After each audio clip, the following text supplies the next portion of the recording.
I'm about to be a zookeeper for the day. Let's go.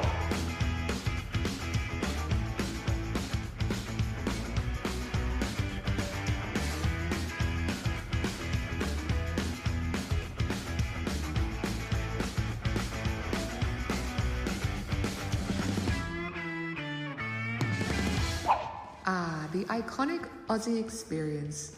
Kangaroos hopping around, feeding wallabies via hand. So cute! And then there's me, ankle deep in literal shit, rake in hand and picking up leaves and sticks.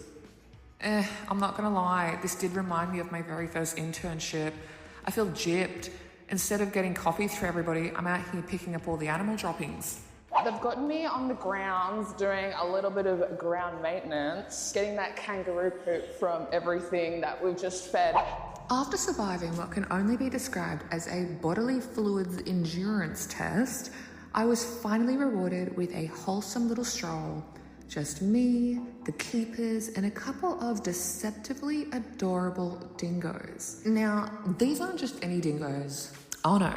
They're part of a conservation program at the Symbio Wildlife Park, which means they've been rescued and now live out their days being walked like chaotic little golden retrievers. It's all very wholesome until you remember that they're actually apex predators with trust issues.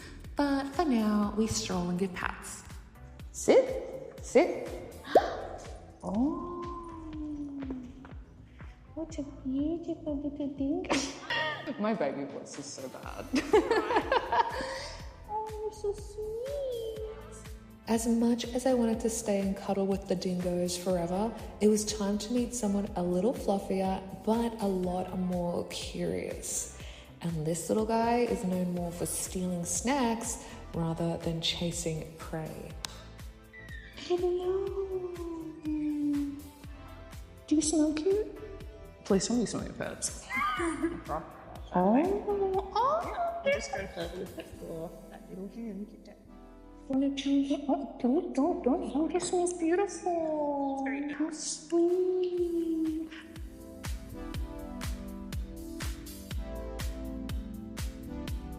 One minute I'm delicately feeding a red panda like a princess in a Studio Ghibli film, and the next I'm being mugged in broad daylight by meerkats. And honestly, these guys were my favorite. It was actually the highlight of my day.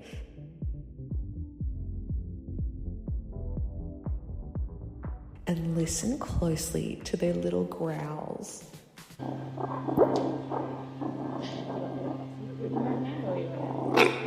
Stop arguing. There's so much food for you all.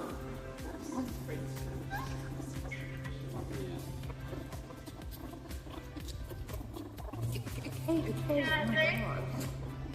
Relax. Okay.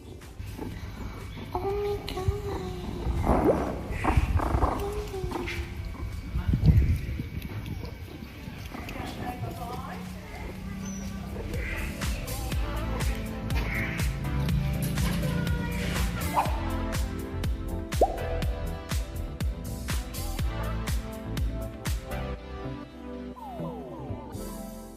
Being a zookeeper isn't just about feeding the animals, it's about real conservation work too. So I stepped into the quarantine zone to see just how the park is helping save endangered frogs and restore balance to the environment. So what is the reason that we've got to wear all of this stuff in this room today?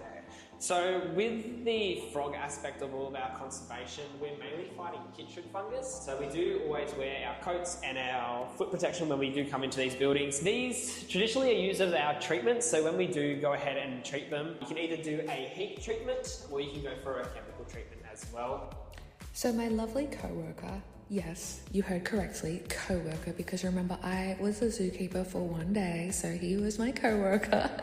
He was great. He had so much information and he was actually explaining to me here the treatment process. So you've got the tubs on the top and the tubs on the bottom and they're being treated for the kitchen virus. Eventually the frogs will clear a health test and will slowly be reintroduced back into an ecosystem that is suitable for them, usually local national parks around the area or even the zoo itself.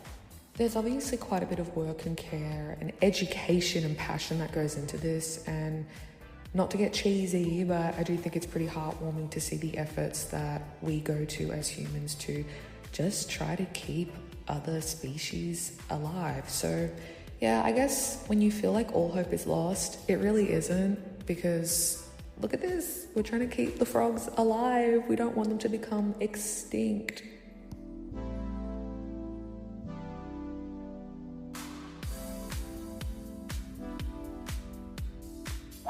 And if you're looking at this thing and you're like, what is that little gremlin? I know, it looks like a literal little gremlin. It's actually a pygmy marmoset. So here I am just spooning some acacia gum into like a little tree log here to encourage them to eat in a habitat or an environment that's as close to what they naturally would have in the wild. And look at this little pygmy marmoset gremlin looking thing. Would you believe she just gave birth? She is so tiny and snatched. These little pygmy monkeys are actually found all around the Amazon rainforest in South America, same region as my parrot.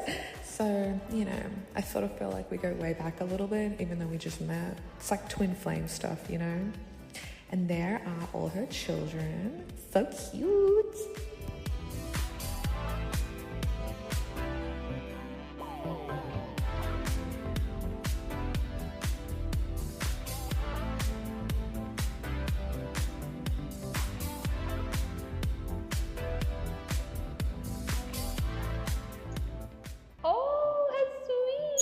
Oh my God, they literally are like birds. And speaking of birds, not this is a monkey, but... And you guys know how much I love birds. I've just entered into one of the bird aviaries in the wildlife park, one of my favorites. So let's have a look at what feathered friends there are to see.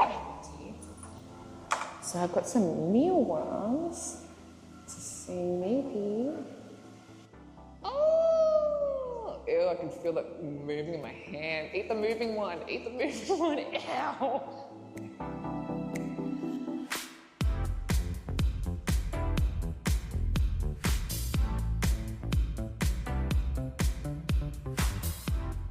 So beautiful. Oh, I love you. I don't think you guys understand just how much I love sulfur-crested cockatoos. I yearn for one in the way that some people yearn for a baby. I love them so much. This guy here is Australia's most venomous and poisonous snake, extremely dangerous, and I am looking at him from outside the glass. But guess what? I went inside and fed him too.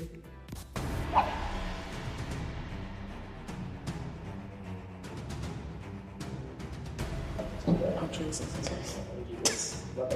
Okay. Squeeze. Nice and tight. Jesus Christ. Okay. All you want to do is pop it up. Just tap it. If it's okay. Push it.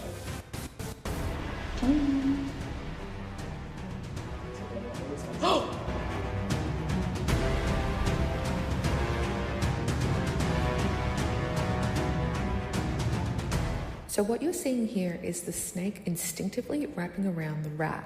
Don't worry, it's already dead and frozen. Of course, the snake doesn't know that. This is just how they're fed at the zoo. The snake is using its natural instincts to suffocate the prey before eventually eating it.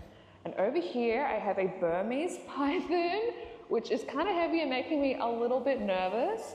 These guys are apparently from Southeast Asia. Should I be nervous? Okay. And apparently she's very friendly. These are one of the largest species of python in the world, and I believe that they're in the top 3. This girl weighs around 6 kilos, but did you know that they can go up to about 80? So crazy. She's trying to kill me. Not yet, but you know when she does. What a baby. This is one of those American alligators that is the baby version of those crazy big ones that I've seen in the movies, I believe in the Everglades in Florida. And I don't know, I don't think he looks too angry. He looks really cute. He's so soft. I just want to kiss him. I won't do that. No. Now that my anxiety and my heart rate was a little bit high, we decided to take a little bit of a more leisurely activity in the day on and just hang out with some of the tortoises. So what we do as zookeepers is we just take them out, let them sit on the grass. If there's clovers around, they love to eat the clovers. They're great for natural weed control. And we just sit and chill with them, and it's actually a very sweet time to be had.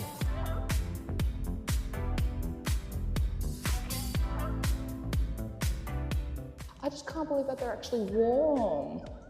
Oh, they're so cute. The next task today on being a zookeeper is to feed some koalas. So I have some native Australian eucalyptus and let's go feed that koala in the tree.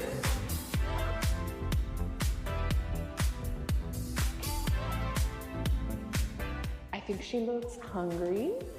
Here we go. Oh, how cute.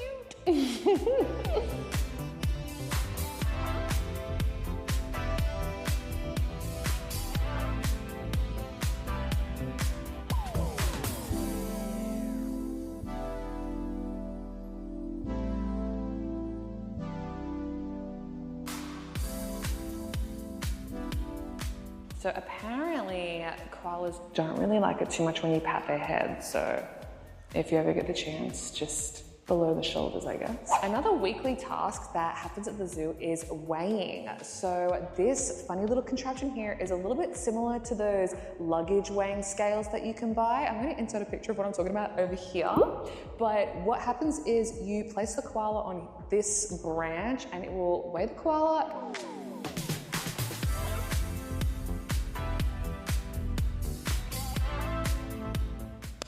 And she is about 6.5 kilos.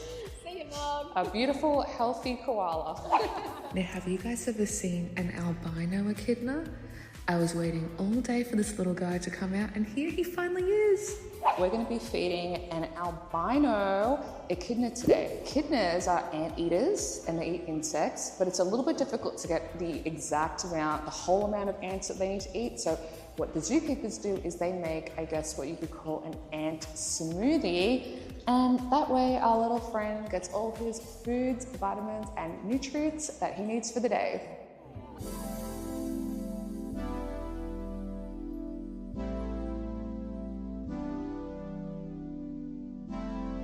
And so if you're watching this video and you think that you want to be a zookeeper as well, just know that at the end of the day, you're going to have to do a little bit of poop scooping, but hey, it's all part of the job and it's all a day's work, right? Thank you guys so much for watching and hope you enjoyed today's video on me being a zookeeper. As always, I'll see you guys in my next video.